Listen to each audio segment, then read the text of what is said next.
Hi, in this video I'm going to introduce you how to profit from the order book. I intend to do a small series on using the order book.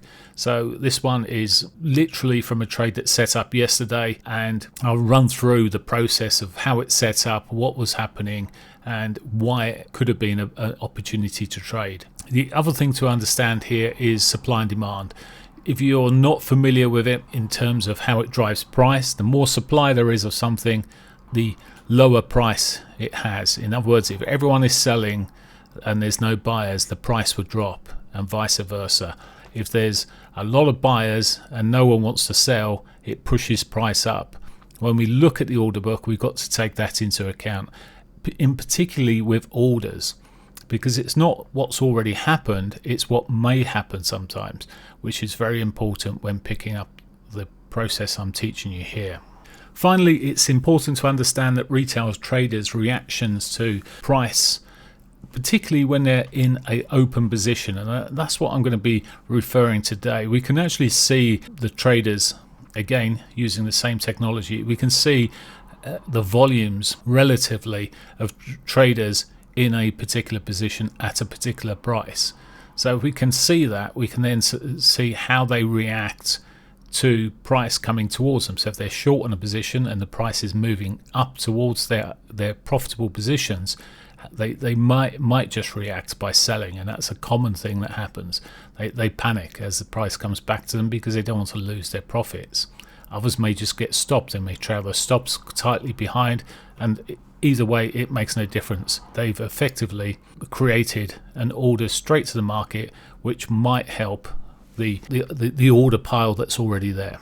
So no further ado, let's go and have a look at the order book. Welcome to the order book. Well, it's a little bit more than an order book, because you've got the order book to your left hand side here. In the center we've got the open positions, and on the right hand side you've got the tools to change things. Now, first things first, it's quite easy to get very complex with what I'm showing you here. So what I intend doing is just showing you one thing. I'm going to show you a method which shows you demand in the market, or potential demand. You're always reliant on price to move, but this is a great way to seeing demand. Now, if you were going to sell at this point and you can see the demand above you, you could avoid taking the trade. If you were looking and you're getting a setup to be buying, you can just check that things are in your favor. So what I'm doing here is we're going to look at demand.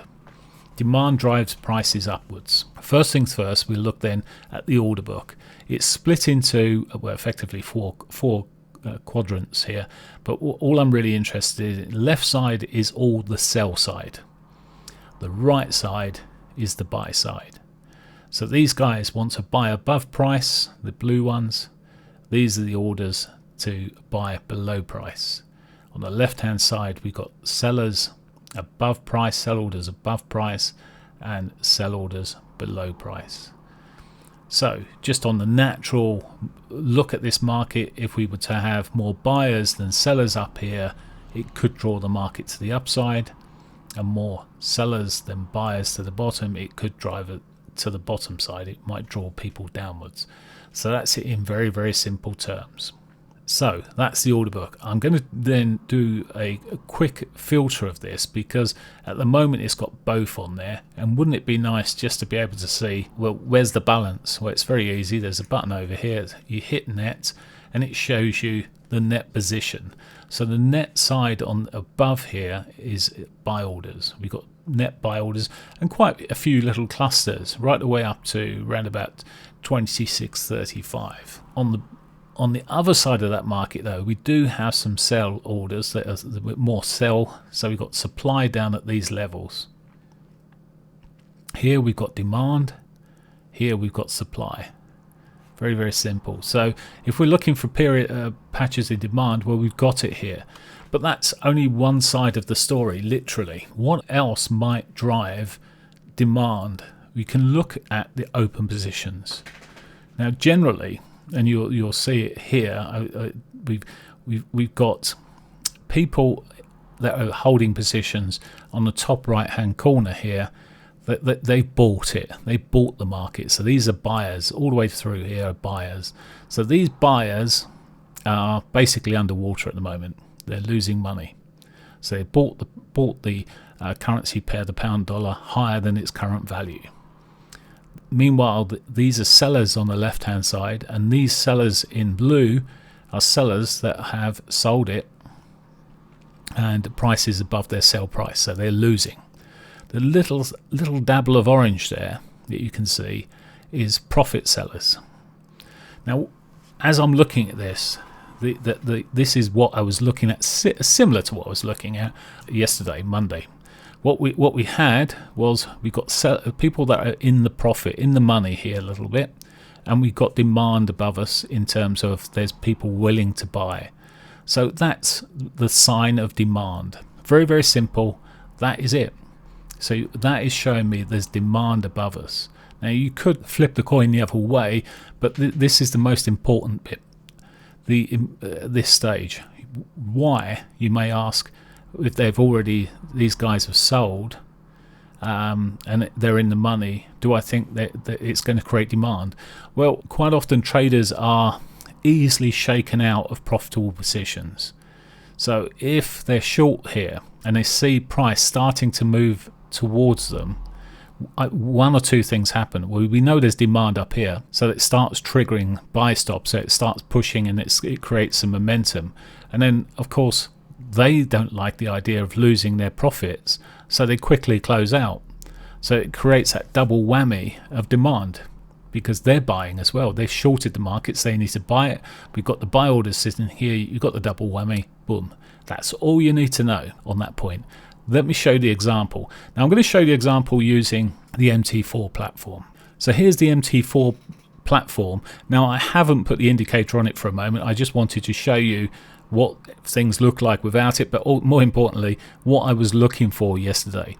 Now, if we just take this back to here, you can see this was 7 o'clock. Now you can go back and look at my morning outlooks for yesterday, and you'll see, as yesterday being the 11th of December, you'll see I was talking about the pound with potential of continuation. We've got a lovely downtrend running into it. There was the potential continuation to the downside. Now, as it happened, as this progressed, 8 o'clock started, it chipped down. We can look at it on 20-minute intervals in a moment, but it dropped down initially. Looked, and I always say wait for the first 30 minutes or so before you take anything. And sure enough, this popped up. It was looking like it had some scope to run down. It popped up and pulled away, but it's given us a little triple top effectively at this price. It's in a pennant. Pennants are notoriously dodgy. So I was thinking, I'll have a look at the order book. So checking out on the order book. So this is what I saw. If we click to this one, now what I've done here is I've just got, you can see this historically by, you can move this is the indicators. So on the left hand side here we've got the order book, the right hand side we've got the open positions at that time. So you can see the profit buyers that are on the bottom right hand corner, the profit sellers top, and the loss sellers and the loss buyers. So you can see all the different positions there, and you can see the buy stops, the buy limits, the sell stops, the sell limits, all very, very simple there. And this is, you just see my little red cursor that's sort of just sitting there. That this was what it looked like at the time. However, of course, it helps if you can see just the net positions. Now, unfortunately, this current white line is the current price. So I'll show you where it was sitting yesterday. Now, if we put it on that little red cross there, you'll see it was actually showing me it was here. So what did we have? We had buy orders sitting above, and we had short winning positions sitting above. So what did I say we need for creating demand? So what's seen as demand is to have short sellers above price and buy orders above price. That creates demand, and that is as simple as it was. In this particular case, it doesn't tell you how far something is going to go, although you can look at the order book and say, well, actually there's above here you're starting to run into sellers, sell orders, so it might slow things down, certainly here. Now if I was to show you a chart with pivots on, you'll find out this was the weekly R2, sorry, R1. No, it was not. It was the weekly pivot itself it ran into. So it literally ran into the weekly pivot and dived. Now, what you use to exit trades and your methodology for entering is really up to you. Methods are quite simple, and something like this, it can be a go with type trade. The targets, you can be looking at the order book itself here for the net sell orders coming through. I use pivots, of course, for a lot of work I do, but you can see it all on this chart. It's so simple. Now you can go through and find other things. I'm not going to do that because I want to keep it all very straightforward for you at the moment. Let's just run through it again. We were seeing I had a triple top effectively sitting there at that point. At that stage we were sitting with these orders. We had these orders here, the buy orders above, and also some short traders in the money. The fact that they're in the money, they want to protect their trades, and it could be some of these might even be theirs, their stops, trailing stops, or whatever it might be. Doesn't matter. The combination of the two is bullish, so it's just a bullish signal effectively, and that's what we got. And that's all I'm going to show you in this video. Hope you found it useful. If you've got questions about this, do ask. I will do some more videos, as I've already mentioned, and maybe in the new year I'll do a webinar where we can bring more things together. The thing is, you can play with this. It saved us looking at a short. It kept me out of, or kept one of my traders out of a short today when we went and looked at the analysis today. So it's really got its use. Right, I will leave it there. Hope you find it useful. If you do, thumbs up, join my YouTube site, and get many more like this.